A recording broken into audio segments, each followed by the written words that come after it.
Welcome to the defense of my dissertation study on nonprofit board chair onboarding practices for effective governance. Dr. Combs, Dr. Malloy, and Dr. Selly, thank you all for your presence on this committee and your ongoing support of my work. This study sought to understand nonprofit board chairs' capacities for effective fulfillment of governance responsibilities. A nonprofit board chair has ultimate oversight responsibility of the organization they serve, but often lacks support for and understanding of their most important responsibilities and how their leadership fits within the organization's cultural context.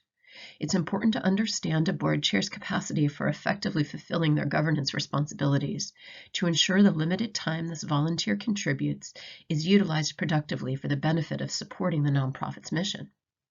Because nonprofit board chairs are volunteers with limited term lengths and are often viewed as transitory and disconnected from operations, minimal research exists specific to nonprofit board chairs, how they learn, and how these volunteers apply their knowledge to successfully govern.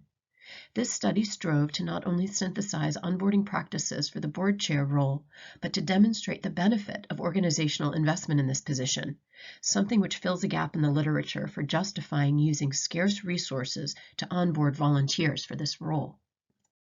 A brief return to the literature themes that guided this study show a sector inundated with books and how-to guides for effective governance, causing a nonprofit organization to often assume that their incoming board chair has somehow absorbed all the information they need to lead.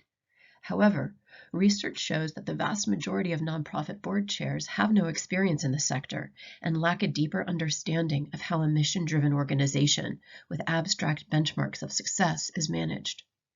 This role ambiguity and this struggle to understand their actual oversight responsibilities has been shown to cause friction between the most important governing leadership relationship a nonprofit has, the board chair and the executive director. For successful governance to be realized, the culture should support a shared obligation to effectively partner and steward the mission of the nonprofit served. This study made a unique contribution to the field by operating under the umbrella of Clark and Estes and their gap analysis framework, maintaining that change cannot happen and performance issues resolve until the knowledge, motivation, and organizational influences that exist are understood. Informing this theoretical framework with the application of social, cultural, and cognitive factors propelled this work towards a more solutions-oriented inquiry of board chair, significance, and learning. All research starts with a question, and those that guided this mixed method study allowed for interrogation of all aspects of the conceptual model independently, but they gained strength in illustrating how interwoven K, M, and O factors are when taken as a whole to identify impediments for change. In a sector where the concept of effectiveness is often considered a social construct, given the variability of operations, the framing of these questions allowed for individual perceptions, unique experiences, and diverse resource access to collectively contribute to a possible path forward. This study employed a triangulated mixed method process of data gathering and analysis. Board chair survey participants completed a quantitative ordinal survey of 12 Likert scale questions, 3 write-in demographic questions, and 1 open-ended experience question.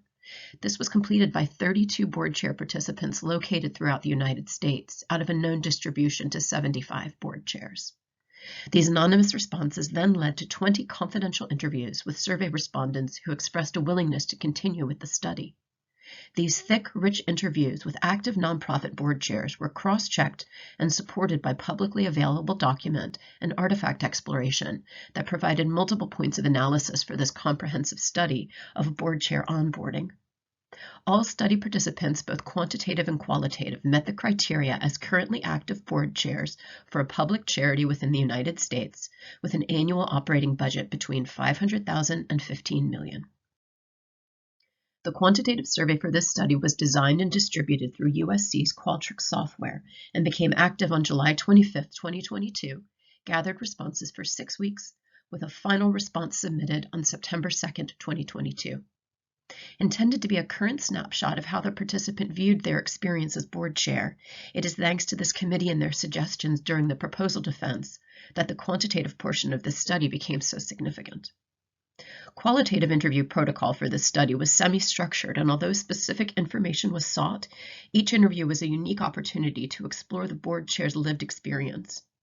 Of the 20 valid interview participants, 17 interviews were conducted via Zoom, while 3 took place via telephone, as the board chairs could fit their participation into very narrow windows of time. Conversations were transcribed via GRAIN software with multiple hours spent by this researcher before the coding process began, reviewing and familiarizing. All interviews were kept focused and directed in respect of schedules.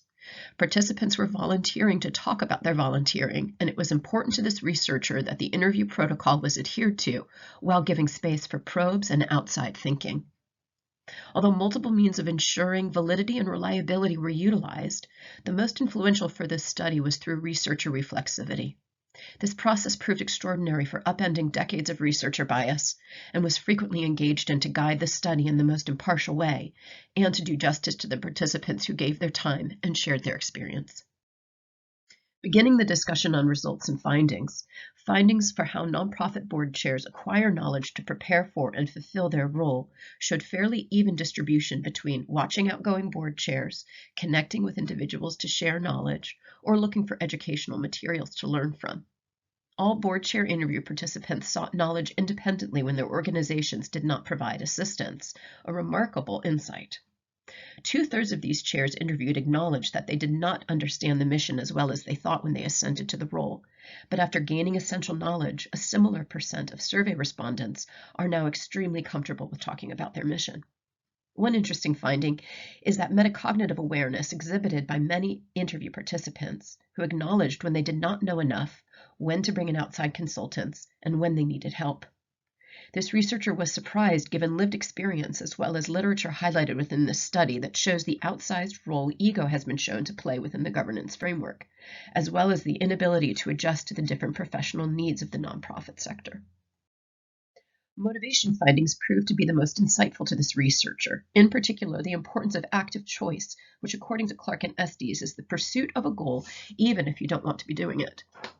The vast majority of nonprofit board chairs interviewed emphatically did not want the role of board chair, some expressing continued anger over their appointment even though it was well in the past. Regardless, 100% of participants shared their successes in the role and how they were actively improving the culture of their board for their successor. For this analysis, time or lack thereof proved a key factor in the motivation of board chair interviews, with over half identifying as retired, with many more identifying as flexibly working, and questioning how anyone could effectively fill the role of board chair if they were not. When examining the final piece of this puzzle, findings show that the greatest area of opportunity belongs to the organization, particularly when this study has shown that knowledgeable and motivated board chairs reinvest their learning back into the nonprofits they serve. The majority of chairs interviewed were not supported by their organizations when they took over the role. For these chairs, there was no distinction between being a board member and a board leader, and to effectively fulfill their role, they needed to be motivated enough to seek out knowledge independently. Board chairs interviews suggested ways of engagement and education that they would have found helpful when they began as chair. They were fairly evenly divided between responsibility roadmaps, community learning opportunities, and mentorship leadership training opportunities. An interesting finding was the frequency in which dyadic partners met. Board chairs interviewed expressed they were always available to their executive directors, but also spoke of the frequency of meetings with a minimum being once per month, in addition to board meetings. In conclusion, this researcher is excited to share that survey data showed some statistically significant relationships.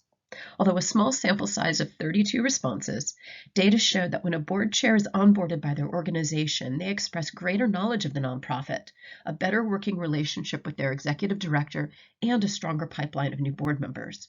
All primary points of repeatedly expressed concern for the nonprofit sector, as highlighted often throughout this work.